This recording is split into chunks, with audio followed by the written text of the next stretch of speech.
나는 이제 슬슬 가볼까 하고 깔까 높이는 생각했다.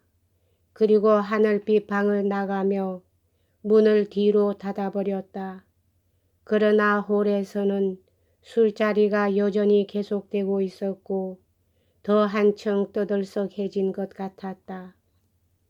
미자는 그루생가를 침대 위에 눕히고 그 입술에 키스했다. 나를 건드리지 마세요. 그녀는 애원하는 듯한 목소리로 속삭였다. 나에게 손을 대지 마세요. 아직은 당신 것이 아니니까. 아까 당신 것이라고 말하긴 했지만 아직은 손대지 말아줘요. 용서하세요. 그들이 있는 여기서는 싫어요. 여긴 왜 그런지 기분이 좋지 않아요. 당신 말은 무엇이나 따르겠어. 난 그런 건 생각지도 않을 테야.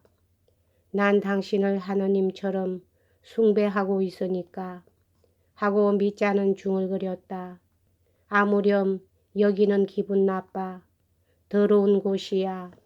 미자는 그루생가의 몸에 두 팔을 감은 채 침대 옆에 무릎을 꿇고 앉았다.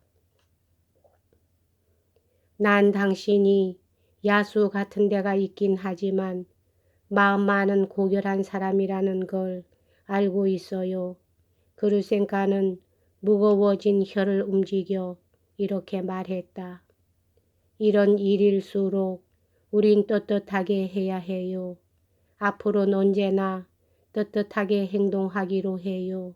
네, 그리고 우린 정직한 인간이 되어요. 그리고 나를 데려가 주세요. 멀리 데려고 가주세요. 알겠지요? 난 이런 대선 살기 싫어요. 어디든지 먼 곳으로 데려가 주세요. 그래야지. 아무렴 그래야 하고 말고 하고 미자는 그루생가를 아는 팔에 힘을 주며 말했다. 당신을 데리고 갈 테니 멀리 함께 떠납시다. 아, 그 피가 어떻게 되었는지만 알 수 있다면 내 한평생을 1년과 맞바꾸어도 아깝지 않으련만. 피라니 무슨 피 말인가요? 의아스러운 듯이 그루생가가 물었다. 아무것도 아냐. 미자는 이빨 사이로 내뱉듯 말했다. 그루샤, 당신은 정직한 사람이 되자고 말했지만 나는 도둑놈이야. 난 까치가의 돈을 가로챘어. 아, 이런 치욕, 이런 오욕이 어디 있단 말인가. 까치가라니 그 젊은 아가씨 말이에요. 아니에요. 당신은 가로챈 게 아니에요. 갚아주면 돼요. 내가 드릴 테니 그까짓 걸 가지고 그렇게 떠들 필요가 어디 있어요. 이제 내 것은 모두 당신 거예요. 도대체 우리들에게 돈 같은 게 무슨 문제가 되겠어요. 어차피 다 써버리고 말 것인데 우리 같은 사람은 어차피 다 써버리게 마련이에요. 차라리 우린 어디로든지 가서 농사라도 짓고 사는 게 나을 거예요. 나는 내 손으로 땅을 파고 싶어요. 우리는 일을 해야만 해요. 내 말을 듣고 있나요? 알료샤가 그렇게 하라고 했어요. 난 당신의 정부가 되고 싶지는 않아요. 당신의 노예가 되어 당신을 위해 일하겠어요. 우리 둘이 함께 그 아가씨한테로 가서 머리를 숙여 사죄하고 그 아가씨가 용서해주면 그때 우리 떠나기로 해요. 만약에 용서해주지 않더라도 그래도 역시 떠나야만 해요. 당신은 그 아가씨의 돈을 갚아버려요. 그리고 나를 사랑해주세요. 그 아가씨를 사랑해서는 안 돼요. 앞으로도 그 여자를 사랑하면 난 그 여자의 목을 졸라 죽여버릴 테야. 그 여자의 눈을 송곳으로 찔러버릴 테예요. 나는 당신을 사랑해. 당신 하나만을. 시베리아에 가게 되더라도 당신만을 사랑할 테야. 시베리아엔 왜 가지요? 괜찮아요. 당신이 원한다면 시베리아라도 상관없어요. 우리 함께 열심히 일을 해요. 시베리아엔 눈이 많지요. 난 눈 위로 썰매를 달리는 게 참 좋아요. 말에는 방울을 달아야지. 어머나, 방울 소리가 들려오네. 어디서 울려오는 방울 소리일까? 누군가 썰매를 타고 오는가 봐요. 이젠 멎었군요. 그루센카는 기운이 하나도 없이 눈을 감았다. 그러더니 금세 잠이 들고 말았다. 정말로 어딘가 멀리서 방울 소리가 들려오고 있었으나 갑자기 멎어버렸다. 미자는 그루센카의 가슴에다 머리를 파묻었다. 그는 방울 소리가 멎어버린 것도 몰랐고 또 갑자기 노래소리가 그치고 술 취한 사람들의 노래와 소란 대신 죽음과도 같은 정적이 홀연 온 집안을 감돌고 있는 것도 모르고 있었다. 그루센카가 눈을 떴다. 어머나, 내가 잠이 들었었나? 그렇지, 방울 소리가 났었어. 깜빡 잠이 든 사이에 방울을 탄 썰매를 눈 위로 몰고 가는 꿈을 꾸었어요. 끄덕끄덕 졸며 내가 사랑하는 사람, 즉 당신과 함께 타고 있었어요. 우리는 어딘가 먼 곳으로 가고 있었지요.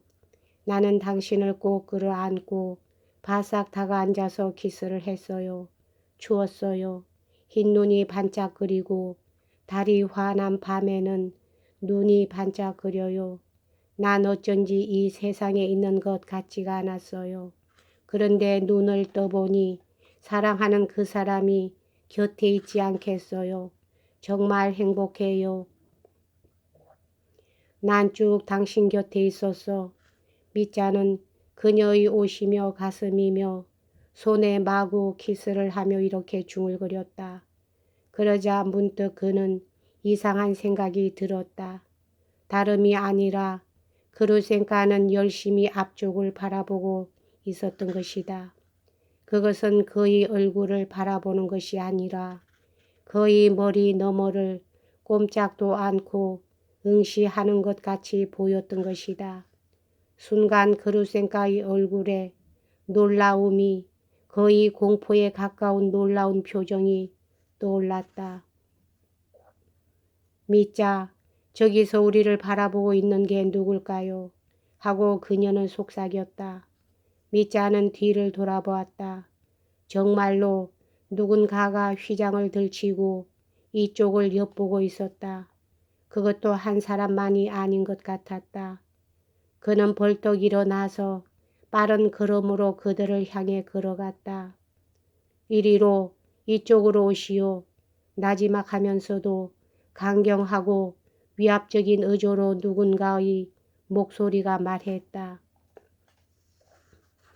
미자는 커튼 밖으로 나가자마자 그대로 장성처럼 버티고 선 채 온 몸이 굳어지고 말았다. 방 안 전체가 사람들로 가득 차 있었는데 아까 있던 자들과는 전혀 다른 사람들이었다. 순간 그의 등골에는 전율이 스치고 지나갔다. 그는 부르르 몸을 떨었다.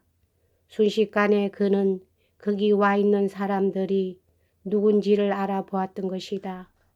외투를 입고 모표가 붙은 모자를 쓴 키가 크고 뚱뚱한 사내는 경찰서장 미하일 미가르이치였다. 그리고 폐병장이든 폐병장이처럼 생긴 언제나 반들거리는 구두를 신은 말쑥한 멋쟁이는 검사보였다. 저 사람은 400루블이나 하는 정밀시계를 가지고 있다.